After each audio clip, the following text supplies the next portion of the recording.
Clasificación B, bajo supervisión de un adulto.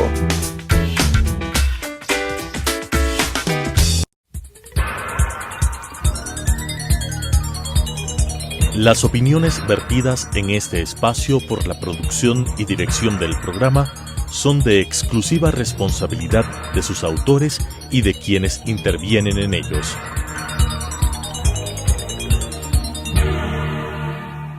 Telesucesos Canal 29 presenta Enfoques, pensamiento libre y crítico. Día a día buscaremos diferentes visiones para la comprensión de la realidad del tercer milenio. Enfoques, un espacio que une noticia, análisis y opinión. Bienvenidos. Gracias por estar semana a semana con nosotros aquí en Enfoques. El día de hoy tenemos como invitado al asambleísta Héctor Muñoz. Con él queremos hablar de varios temas. Héctor, usted es parte de la Comisión de Justicia, han desarrollado una serie de proyectos, pero al mismo tiempo en la Asamblea se está discutiendo una ley importante que tiene que ver con la extinción de dominio. ¿Cómo analizar la ley? ¿Cómo informar a la ciudadanía de qué trata la ley sobre la extinción de dominio que ya funciona en países vecinos como Colombia? Sí, muchas gracias, Claudia, por esta invitación. Un saludo cordial a toda la audiencia. Efectivamente, como usted lo dice, estamos esperando para que se elabore el informe para segundo debate, que será tratado en el Pleno de la Asamblea Nacional, de una norma que para mí es muy importante para el país. Como usted lo decía, existen países de la región que tienen estas herramientas. Hablo de México, Perú, Colombia, Argentina y El Salvador. Yo decía en la presentación del informe del primer debate que hay que ser delincuente o muy sinvergüenza para oponerse o desconocer la importancia de una ley que permita a los operadores de justicia, a las autoridades, esa capacidad de poder recuperar lo robado por parte de los corruptos. Esta ley se enfoca justamente, ese es el propósito de esta ley. Creo que los ecuatorianos en general estamos cansados del tema de la corrupción, pero por otro lado también estamos cansados de los discursos de los políticos, ¿no es cierto? Los discursos que no llegan a nada y que lo que queremos de verdad es que se presenten acciones puntuales y acciones eficientes. Y es justamente esta ley la que un poco le podría ayudar a la Asamblea, primero, a dotar de esta herramienta a los ordenadores de justicia, y también mandar un mensaje importante, yo creo que la ciudadanía, de una Asamblea que está tan venida menos, de una Asamblea que tiene bajísimos niveles de aceptación, yo creo que con justa razón en algunos casos, pero yo creo que esto es algo importante para el país en general. Entonces, como le digo, estamos a la expectativa de que esto suceda lo más pronto posible. Somos algunos asambleístas que estamos presionando de que esto se lo haga con la brevedad del caso. A mí me llamó la atención, por ejemplo, que el primer debate se lo dio en el 22 de julio, si no me equivoco, y fue suspendido, y se lo volvió a retomar, o se lo retomó, perdón, después de 2 meses. Esto a mí me llamó mucho la atención, y me parece que esto es un poco una burla, porque yo creo que normas tan importantes que es necesario que entren en vigencia no se pueden demorar tanto. Entonces, como le digo, estamos algunos presionando para que esto se dé. Yo espero que esta ley esté definitivamente aprobada. Yo espero que en noviembre, a finales del mes que viene. Es decir, esperamos que este año esté aprobada y sea enviada al Ejecutivo. Usted dice con claridad, Héctor, la ciudadanía está cansada de discursos políticos, está cansada de escuchar que cada día hay un nuevo caso de corrupción, pero que al final los dineros o los bienes que esta corrupción ha generado, este robo al Estado ha generado, no vuelvan, y no significa volver a ingresar recursos al Estado para que sean distribuidos en las áreas sociales. ¿Cómo hacer que la ciudadanía comprenda que esta ley permitiría que los recursos del Estado regresen cuando fueron robados? Sí, aparte no solamente que estamos cansados de que pase tanta corrupción, sino que tal cual como establece hoy día, como estaba contemplado en la legislación ecuatoriana,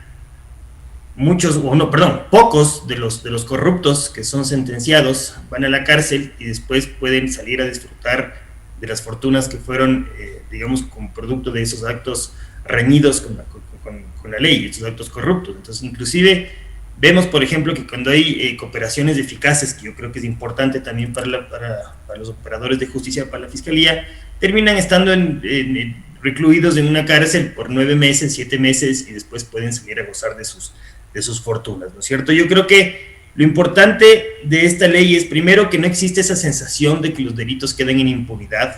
Yo creo que eso es terrible. Yo creo que la sociedad ecuatoriana está teniendo, digamos, esa percepción. Yo creo que esto es lamentable. Y lo ideal es que se logre, a través de esta herramienta, poder recuperar estos dineros y darles un fin, un destino legal adecuado, justo, para que esos bienes, digamos, pasen de nuevo al Estado. Aquí hay algunas cosas que yo he presentado como observación en función de cómo estuvo presentado el proyecto, porque hay algunas cosas que todavía no me convencen. Yo creo que un poco lo que alertaba a los colegas asambleístas es que, si bien es cierto, nosotros tenemos que trabajar para una ley que permita justamente la recuperación de estos dineros o de estos bienes que fueron, como le dije, adquiridos producto de la corrupción, también es nuestro deber poder garantizar el derecho de los inocentes, porque lo que no queremos es que esta herramienta se vuelva un arma de persecución, y hay que ser muy claro con esto. En democracia es terrible, o una de las peores cosas que pueden pasar en democracia es que se cambie de un estado de derecho a un estado de persecución, a un estado de venganza, y yo creo que eso hay que ser sumamente cauteloso, ¿no es cierto? Yo les hacía una pregunta, una reflexión, les decía, ¿qué pasaría si es que esta herramienta entra tal cual como está hoy, sin hacer estos ajustes que le voy a explicar más adelante? Y que esto tendría, digamos, estaría en manos del poder público, ¿no es cierto? Y si no tuviésemos la fiscal que hoy día lo tenemos, que me parece que es una persona responsable. ¿Qué pasaría esto en manos de algún fiscal no sé, de algún régimen que haya sido abusivo, intolerante? Yo creo que esto es peligroso, porque no solamente se puede perseguir esos bienes o esa plata de los corruptos, sino eventualmente se puede perseguir a los honestos. Yo creo que eso no queremos bajo ningún punto de vista. Entonces, justamente ese es el reto principal y el esfuerzo que tenemos que hacer nosotros como asambleístas para poder establecer este equilibrio. Yo justamente... Ahora, Héctor, perdóneme que le interrumpa, ¿cómo lograr que esta ley, que es importante para todo el país, no sea lo que usted dice, un instrumento posterior de venganza? Es decir, si alguien estuvo investigando sobre X régimen, el régimen vuelve, o los amigos de ese régimen vuelven al poder, utilizarlo como venganza.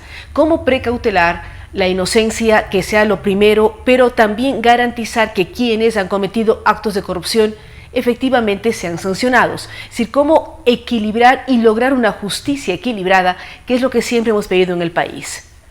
Justamente eso es lo que yo había planteado, y que entiendo que algunos también están... Una coincidencia con esto, como usted bien lo dice, es cuidado y la posible solución que se pretenda plantear sea peor que el problema, pues, ¿no? En manos de gente que sea abusiva, inescrupulosa, etc. Para mí lo fundamental, y esto también conversando con colegas abogados que conocen mucho el tema penal, es que esto debe estar acompañado necesariamente de un proceso penal, ¿no es cierto? Y que en sentencia, en el momento que se declare la culpabilidad del procesado o del investigado por temas de corrupción, efectivamente, que en sentencia se declare también la extinción de los bienes que fueron, digamos, adquiridos productos de estos actos ilícitos, ¿no es cierto? Con eso se garantiza, primero, que no se les va a quitar bienes a personas que son inocentes o que son procesadas pero que no han sido declaradas culpables, que eso también es importante aclararlo. No contraviene este principio universalidad de la presunción de inocencia. La inocencia no tiene que probarse, la inocencia se la presume, ¿no es cierto? Lo que se tiene que probar en un proceso judicial, o quien tiene la carga de la prueba. O sea, todos somos inocentes hasta que se compruebe lo contrario. O sea, la presunción de todos, por principio, todos los seres humanos, todos los ciudadanos de un país somos inocentes, si no se comprueba a través de un juicio que hemos roto las leyes. Efectivamente, entonces yo creo que esos son principios que no solamente son de la legislación ecuatoriana, sino que son universales, que tienen que precautelarse, ¿no es cierto? Y esto con el afán de que sea un proceso eficaz, de que cumpla su objetivo y que además no se vulneren derechos, y que esta ley eventualmente trate de saldar algunos temas de inconstitucionalidad, como le estoy diciendo, para que eventualmente después, en el veto del presidente como colegislador, no se establezca un veto por inconstitucionalidad o que eventualmente la Corte Constitucional tenga alguna demanda sobre este asunto y que la ley quede en nada. Entonces, como le digo, es importante desde mi punto de vista que sea acompañado con este proceso penal, que en sentencia se lo declare, pero excepcionalmente se lo puede hacer o podría operar esta figura de la extinción de dominio. ¿Cuándo? Cuando, por ejemplo, el procesado no ha acudido a 2 llamadas consecutivas sin excusa por parte de la autoridad. que son 3, ¿no es cierto? La tercera es la llamada con la fuerza pública. El momento que una persona no coopera o no va por 2 veces consecutivas, quiere decir que aquí existen unos indicios o unas presunciones un poco más fuertes de que no quiere colaborar con la justicia y sabrá por qué lo hace. Entonces, el momento que no existen, que no vaya por 2 ocasiones consecutivas, podría operar. O en el caso de que estén fugados, que aquí ha pasado muchísimo, ¿no es cierto? Entonces empiezan a procesar, se fugan, se van del país y siguen amasando sus fortunas. Entonces, en esos 2 casos, con esta excepcionalidad que le digo ya en etapa del proceso, desde el juicio como tal, se podría operar esta extinción de dominio. Entonces, ahora, una pregunta, Héctor. Usted dice se fugan del país. Es lamentable, pero en cuanto empieza a haber un rumor, ni siquiera hay una cosa muy certera de que ha encontrado datos, información sobre algún exfuncionario, que demuestra que ha incumplido la ley, que ha tenido malversación de fondos, automáticamente se fugan del país y después no pasa nada. ¿Cómo garantizar a los ciudadanos que si alguien, en este caso, se ha fugado, después, aunque no retorne al país, aunque no dé la cara a la justicia, sus recursos que han sido mal habidos, porque también puede tener recursos bien habidos por una herencia, por lo que trabajó honradamente, pero si tiene recursos que fueron o bienes que fueron comprados con recursos indebidamente conseguidos, esos retornarán al Estado a través de esta ley? ¿Cómo generar esas garantías, la confianza en esta ley por parte de la ciudadanía, pero también por parte del mundo de lo público? Es decir, saber que si alguien asume el reto de aceptar una posición o de llegar por voto popular a la Asamblea, por ejemplo, va a tener la tranquilidad de que se presume su inocencia y que no va a ser juzgado por ninguna venganza. Es muy interesante la pregunta que usted hace, Claudia, y me parece que, no sé si es que esto se lo conversó o no en la comisión. Sin embargo, estamos frente a delitos en contra de la administración pública, ¿no es cierto? Las reformas que se hizo, inclusive uno fue a través de consulta popular. Primero, estos delitos son imprescriptibles, ¿no es cierto? Y la segunda característica que tienen es que pueden ser juzgados en ausencia, es decir, si es que se fuga, igual se puede seguir el proceso y se le puede quitar los bienes. El momento que esté fugado, como le digo, para mí debe ser una de las excepcionalidades. En ese caso opera de forma directa esta extinción de dominio. Entonces, creo que son 2 temas medulares los que usted ha topado, y creo que sí es importante que la ciudadanía conozca. Existe la posibilidad de hacerlo. Y otra cosa que yo estaba planteando, además, antes de que se llegue a sentencia, o si es que no pasan estas 2 excepcionalidades que le digo, los operadores de justicia, los fiscales, tienen la posibilidad de establecer estas medidas cautelares, ¿no es cierto? Una de las medidas cautelares, las medidas cautelares son reales o son personales, ¿no es cierto? Las personales son la prohibición de salida del país, el grillete, etc. Y las reales son aquellas medidas cautelares que van en función de los bienes, ¿no es cierto?, de la propiedad, para poder garantizar que en sentencia se pueda cumplir, digamos, con las obligaciones que determinen los jueces o los fiscales. El fiscal en ese momento puede determinar, por ejemplo, la prohibición de enajenar los bienes. Y lo que yo proponía es que en la parte investigativa, es decir, antes de que empiece el proceso, se tenga que poner por parte del fiscal esta prohibición de enajenar cuando sean denuncias presentadas por este tipo de casos, para que el juez tenga que autorizar la enajenación, la venta, la permuta, lo que sea de los bienes de la persona que está siendo investigada, que está siendo procesada. Yo creo que con esto podemos garantizar, digamos, que si es que en el eventual caso de que sea culpable, que estos bienes retornen al Estado y que se pueda resarcir de alguna manera, y por otro lado también garantizar los derechos digamos, del investigado para que no se den estos problemas de inconstitucionalidad. Ahora bien, la pregunta aquí de fondo también es, ¿qué va a hacer el Estado con los bienes que se recuperen? ¿No es cierto? Esto es otra de las observaciones que yo propuse ante la comisión, y es que se quiere crear una nueva entidad pública, que para mí es un despropósito. Primero, engrosar aún más un Estado obeso con otra. Perdón la interrupción, además ya había un inmobiliar que en este momento está en liquidación, o sea, se han ido creando entidades para que manejen bienes del Estado, vuelven a cerrarlas, pero al final del día encontramos una enorme cantidad de burocracia o de empleados públicos que no saben bien o no se conoce bien desde fuera cuáles son sus funciones. ¿Hacia qué organismo del Estado deben ir estos bienes para que puedan ser bien administrados, vendidos, subastados, no sé cuál sería la figura, y que los recursos vuelvan? eso es justamente lo que le decía, ¿no es cierto? El Estado se ha caracterizado, y no solo el Ecuador, muchos otros países, sobre todo en la región, creo que en Latinoamérica en general, se ha caracterizado por ser pésimos administradores de estos bienes que han sido digamos, incautados, se podría decir, como una expresión, ¿no es cierto? Y vemos el ejemplo de inmobiliario, vemos lo que pasó anteriormente con el tema del AGD, y si es que miramos más atrás, vemos lo que pasó, por ejemplo, con los bienes de los narcotraficantes famosos ecuatorianos, de los Reyes Torres, que tenían esas haciendas, que tenían animales, caballos más, precios mayor de $100,000, y que murieron, se perdieron, etcétera, ¿no es cierto?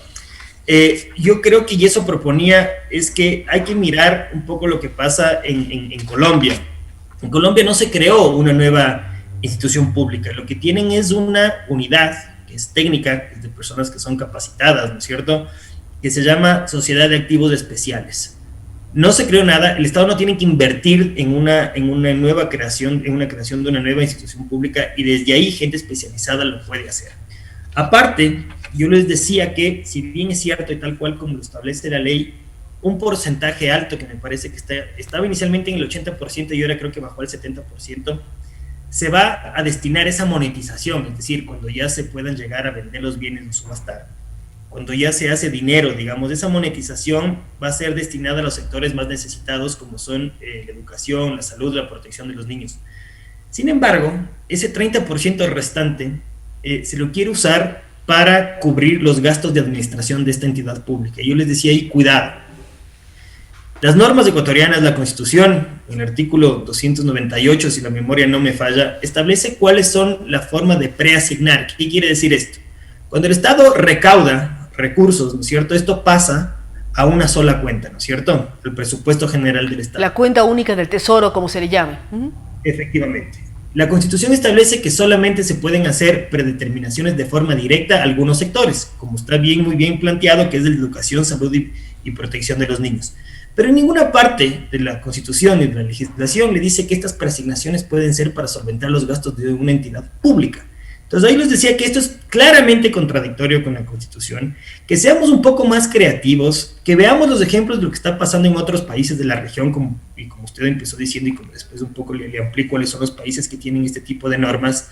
Me parece que es lógico que se copien las cosas que son buenas, que han dado resultado y que se los puede ejecutar aquí en el país. Y de nuevo, sobre todo para evitar caer en inconstitucionalidades más allá de la buena intención que pueda tener esta ley, ¿no es cierto? Porque lo peor que puede pasar es que se hagan todos los esfuerzos para que esta ley entre en vigencia y que después sea declarada inconstitucional. O sea, ahí sí yo creo que ya sería una barbaridad absoluta. Entonces, creo que hay que cuidar mucho, de nuevo, mantener la intención y el espíritu de lo que quiere conseguir esta ley, de recuperar la plata que se robaron los corruptos, pero también hacerlo de forma técnica, adecuada, responsable y profesional. Porque de lo contrario, no va a servir de absolutamente nada y va a quedar como letra muerta. Ahora, ¿cuál es el proceso? ¿Ustedes están esperando para discutirla en un segundo debate, luego vuelve a la comisión, se revisa y en teoría ya quedaría aceptada y se manda al Ejecutivo?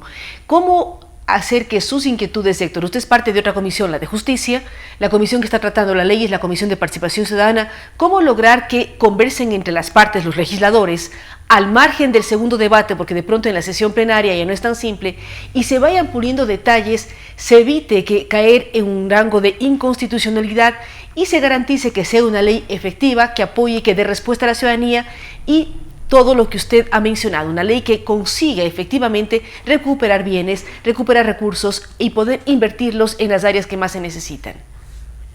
Sí, es haciendo estas aportaciones que le comento que he tenido la oportunidad de hacer, más allá de decir de explicar todo esto en el pleno. Yo presenté por escrito también este tipo de observaciones. He tenido la oportunidad de estar en algunos medios importantes como este, por ejemplo, para poder explicar este tipo de cosas, ¿no es cierto?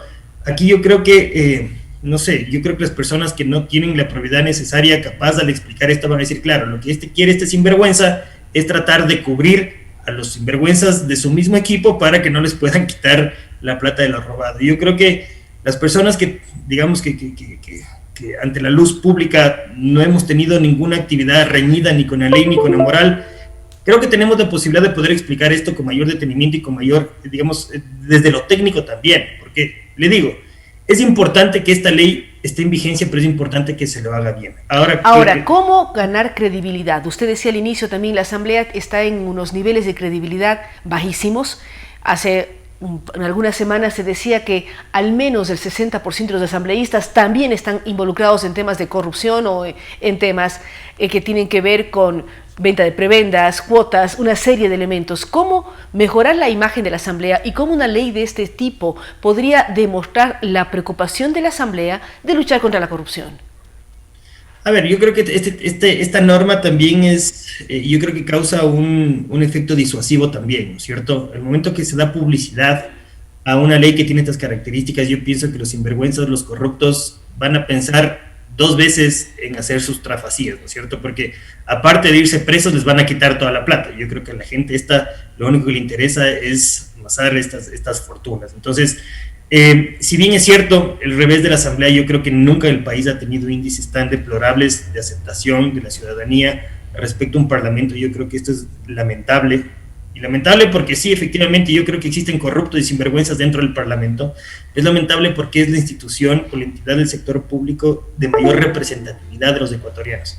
¿Cómo se mejora esto? Yo creo que aquí hay que conjugar 3 temas que son independientes al asunto de la ley. Para mí es que los partidos y los movimientos políticos sean responsables de los cuadros que ponen, ¿no es cierto?, para que sean los candidatos, que la opinión pública, los medios de comunicación serios, como ustedes también, logren diferenciar a los que son corruptos de los que no, porque de lo contrario hay un desincentivo para que la gente proba se vincule en política, o por el otro lado, para la gente proba que esté en política que continúe.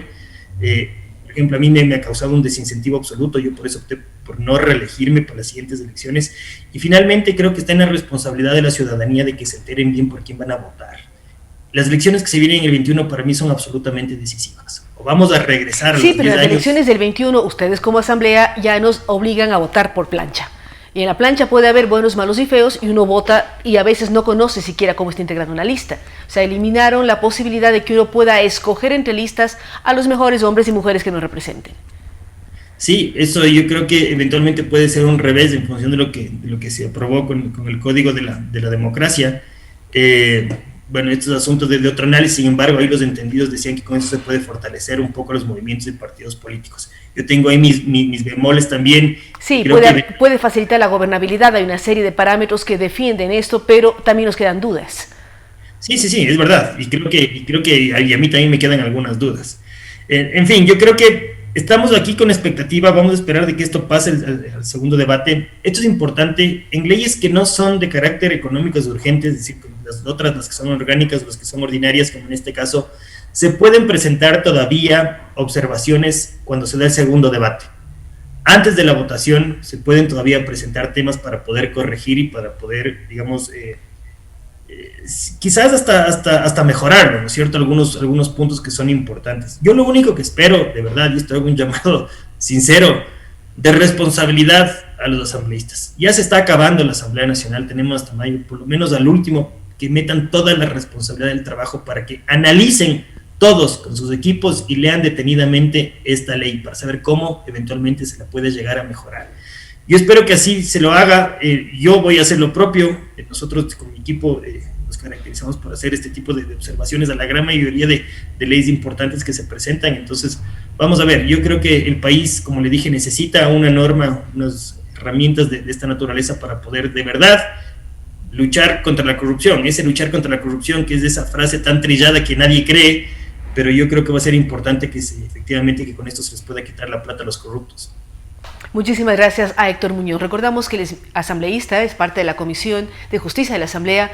Con él hemos hablado sobre esta ley que hemos dedicado a algunos espacios y programas, la ley de extinción de dominio. Él dice que los asambleístas deben demostrar su responsabilidad, demostrarla más aún cuando les queda pocos meses de gestión en la Asamblea actual y conseguir una ley que efectivamente logre recuperar los bienes mal habidos con los dineros de la corrupción, dineros del narcotráfico, porque a veces solo pensamos en el mundo público, tenemos que pensar en otros temas. La ley de extinción de dominio persigue esto, así es que esperamos que todos los dos señores asambleístas la analicen, la revisen, pongan sus puntos de vista y el país logre tener una ley clara que no permita venganzas, sino que permita al Estado y a los ecuatorianos recuperar los bienes que en un momento dado nos fueron quitados.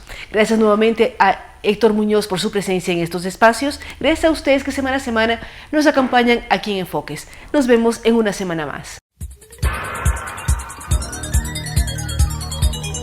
Las opiniones vertidas en este espacio por la producción y dirección del programa son de exclusiva responsabilidad de sus autores y de quienes intervienen en ellos.